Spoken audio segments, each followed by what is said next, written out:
नमस्कार साथीहरू, स्वागत छ सबैलाई लोकसेवा अफेयर अनलाइन प्लेटफर्ममा। साथीहरू, तपाईँहरूको माझमा आज म एकदमै महत्त्वपूर्ण प्रश्न उत्तर ल्याएर आइसकेको छु। आज हामीले जीकेका टप 20 प्रश्नहरू हेर्नेछौँ। सामान्य ज्ञान खण्डबाट 20वटा प्रश्न उत्तरहरू हेर्नेछौँ। साथीहरू, यो एकदमै महत्त्वपूर्ण रहेको छ। आज चाहिँ हामीले जस्ट पार्ट 1 भिडियो मात्र ल्याएका छौँ। यस्तै 20-20वटा क्वेसनहरू हामीले हेर्नेछौँ। एकदमै महत्त्वपूर्ण हुनेछ है त साथीहरू। त्यसैले भिडियोलाई सुरुदेखि अन्तिमसम्म पुरा हेर्नु होला र भिडियोलाई चाहिँ लाइक गर्न र एउटा कमेन्ट गर्न चाहिँ नबिर्सिनुहोस् है त। ल आउनुहोस् अब आजको प्रश्न उत्तरतिर जानेछौँ। प्रश्न नम्बर 1 मा भनेको छ नेपालको सबै पुरानो राष्ट्रिय निकुञ्ज कुन हो भनेको छ। सबैभन्दा हो यो चाहिँ है। नेपालको सबैभन्दा पुरानो राष्ट्रिय निकुञ्ज कुन हो? यसको अप्सनमा छ बाँके, चितवन, पर्सा, सेफोक्सुन्डो। यो चारवटा मध्ये कुन हुन्छ होला त साथीहरू? यसको राइट एन्सर रहेको छ सबैभन्दा पुरानो अथवा सबैभन्दा पहिले स्थापना भएको राष्ट्रिय निकुञ्ज चितवन राष्ट्रिय निकुञ्ज रहेको छ है त। र सबैभन्दा अन्तिममा स्थापना भएको राष्ट्रिय निकुञ्ज चाहिँ कुन हो साथीहरू? तपाईँलाई थाहा छ कि छैन? यो चाहिँ रहेको छ पर्सा राष्ट्रिय निकुञ्ज है। सबैभन्दा पछिल्लो समयमा स्थापना भएको राष्ट्रिय निकुञ्ज अथवा सबैभन्दा पछि स्थापना भएको राष्ट्रिय निकुञ्ज पर्सा हो भने सबैभन्दा पहिले स्थापना भएको त हाम्रो चितवन रहेको छ है। अब मैले दुईटामा लगाएँ भन्नु होला, फेरि मैले एउटा चाहिँ मेटाइदिन्छु है त। पर्साको चाहिँ तपाईँले थाहा पाउनुहोस् है। त्यस्तै प्रश्न नम्बर 2 मा भनेको छ नेपालको सबैभन्दा सानो राष्ट्रिय निकुञ्ज कुन हो? नेपालको सबैभन्दा सानो राष्ट्रिय निकुञ्ज कुन हो? यसको अप्सनमा छ रारा, सेफोक्सुन्डो, चितवन, पर्सा।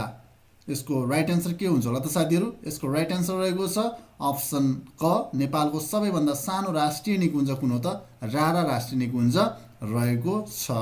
र यस्तै हाम्रो सबैभन्दा ठुलो राष्ट्रिय निकुञ्ज कुन हो त? हाम्रो सेफोक्सुन्डो है।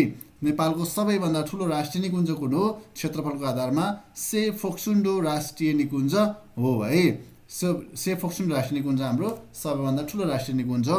साथीहरू, यसै गर्ने हामीले हेर्छौँ है, डिटेल रूपमा हामीले हेर्छौँ। कृपया गरेर भिडियोलाई चाहिँ लाइक गरिदिनुहोस् है। सुरुमै म त भन्छु सुरुमै लाइक गर्नुहोस् है त। र कमेन्ट चाहिँ गर्नुहोस् है। कतिको तयारी भइरहेको छ, कुन ठाउँबाट हुनुहुन्छ, तपाईँहरूको कमेन्टलाई चाहिँ कमेन्ट बक्स भरिदिनुहोस् न त है। ल त्यस्तै प्रश्न नम्बर 3 मा भनेको छ नेपालमा माटो कति प्रकारका पाइन्छ? नेपालमा कति प्रकारको माटो पाइन्छ अथवा नेपालमा माटो कति प्रकारको पाइन्छ भनेको छ। यसको अप्सनमा रहेको छ 3वटा, 4वटा, 5वटा, 6वटा। नेपालमा कति प्रकारका माटोहरू पाइन्छन्? अप्सन ग राइट एन्सर हो है। यो चाहिँ के भन्छ? हाम्रो 5वटा माटो पाइन्छ है त। त्यस्तै प्रश्न नम्बर 4 मा भनेको छ हावापानीका हिसाबले नेपाललाई कति भागमा विभाजन गरिएको छ? हावापानीका हिसाबले नेपाललाई कति भागमा विभाजन गरिएको छ? अप्सनमा छ 3, 4, 5, 6। यसको राइट एन्सर के हुन्छ होला साथीहरू? यसको राइट एन्सर रहेको छ अप्सन ग 5वटा है। 5 भागमा चाहिँ के गरेको छ त? विभाजन गरिएको छ। त्यस्तै प्रश्न नम्बर 5 मा भनेको छ नेपालको सबैभन्दा अग्लो हिमाल कुन हो? नेपालको सबैभन्दा अग्लो हिमाल कुन हो? यसको अप्सनमा छ सगरमाथा, अर्को छ हाम्रो कञ्चनजङ्घा, अर्को लोत्से, अर्को छ हाम्रो मकालु।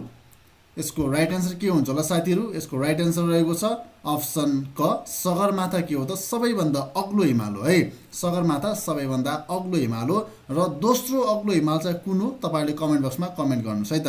नेपालको दोस्रो अग्लो हिमाल कुन हो भनेर तपाईँहरूले कमेन्ट बक्समा कमेन्ट गर्नु होला साथीहरू। कमेन्ट चाहिँ अवश्य पनि गर्नुहोस् है। तपाईँहरूले कमेन्ट गर्न कन्जुसाइ गर्ने है, लाइक गर्न कन्जुसाइ गर्ने काम चाहिँ नगर्नुहोस्, किनभने तपाईँहरूले नलेज सेयर गर्दै हुनुहुन्छ क्या, त्यसरी है त। त्यसैले यदि तपाईँ च्यानलमा नयाँ हुन्छ भने च्यानललाई सब्सक्राइब गर्नुहोस्, लाइक गर्नुहोस् भिडियोलाई है, र भनेका चिजहरूलाई कमेन्ट चाहिँ अवश्य पनि गर्नुहोस् है। तपाईँहरूको सपोर्ट यसरी नै हुन्छ है त।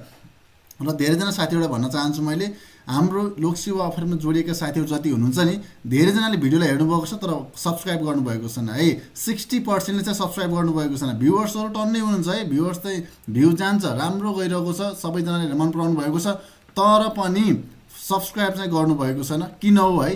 कन्जुसाइ लागेको हो या पैसा खर्च हुन्छ भन्ने लागेको हो कि सब्सक्राइब गरेर भिडियोलाई लाइक गरेर कमेन्ट गरेर तपाईँको पैसा खर्च हुँदैन है। तपाईँहरूले उल्टो हामीलाई के गर्नुहुन्छ? मोटिभेट गर्नुहुन्छ। त्यसैले भिडियोलाई लाइक गर्ने, च्यानललाई सब्सक्राइब गर्ने काम चाहिँ गर्नुहोस् है। र त्यस्तै हाम्रो प्रश्न नम्बर 6 मा जान्छौँ। मध्य प्रदेशको सबैभन्दा ठुलो जिल्ला सप्तरी हो भने सानो जिल्ला कुन हो? ल साथीहरू, यसको अप्सनमा छ महोत्तरी, धनुषा, पर्सा, बारा। सबैभन्दा ठुलो जिल्ला कुन छ त? हाम्रो सप्तरी छ मध्य प्रदेशको भने सबैभन्दा सानो जिल्ला कुन हो त? यसको राइट एन्सर रहेको छ अप्सन क कुन हो त हाम्रो महोत्तरी है। महोत्तरी के हो त हाम्रो राइट एन्सर रहेको छ। त्यस्तै प्रश्न नम्बर 7 मा भनेको छ नेपाली सेनामा एक धर्के फिता तलका मध्ये कुनको दर्जानी चिन्ह हो। नेपाली सेनामा एक धर्के फिता है कुनको दर्जानी चिन्ह भनेको छ। यसको अप्सनमा छ पिउट, अमलदार, हुद्दा, जमदार। यसको राइट एन्सर हुन्छ अप्सन क पिउट है त। नेपाली सेनामा एक धर्के फिता केमा हुन्छ? पिउटमा हुन्छ है। अमलदारमा 2 धर्के, हुद्दामा 3 धर्के, जमदारमा चाहिँ तपाईहरुको कुन हुन्छ है। कुन कति धर्के फिता हुन्छ अथवा अर्को छुट्टै प्रकारको केही चिन्ह हुन्छ के हुन्छ है, तपाईले कमेन्ट बक्समा चाहिँ कमेन्ट गर्नुस् है त। त्यस्तै प्रश्न नम्बर 8 मा भनेको छ नेपालको क्षेत्रफल कति रहेको छ। नेपालको क्षेत्रफल कति रहेको छ? यो त सबैलाई आउने क्वेशन हो है। अप्सन क मा छ 1,47,516, ख मा छ 1,47,517, ग मा छ 1,47,518, घ मा छ 1,47,519 वर्ग किलोमिटर। यसको राइट एन्सर के हुन्छ र साथीहरु? यसको राइट एन्सर रहेको छ अप्सन क 1,47,516 वर्ग किलोमिटर एन्सर रहेको छ है त नेपालको क्षेत्रफल। त्यस्तै प्रश्न नम्बर 9 मा जान्छौँ हामी। नेपालले एसिया महादेशमा कति प्रतिशत क्षेत्रफल ओगटेको छ? नेपालले एसिया महादेशमा कति प्रतिशत क्षेत्रफल ओगटेको छ? यसको अप्सनमा छ 0.03, 0.3, 2.82%, अर्को कुनै पनि होइन भनेको छ। कति प्रतिशत ओगटेको छ त नेपालले एसियामा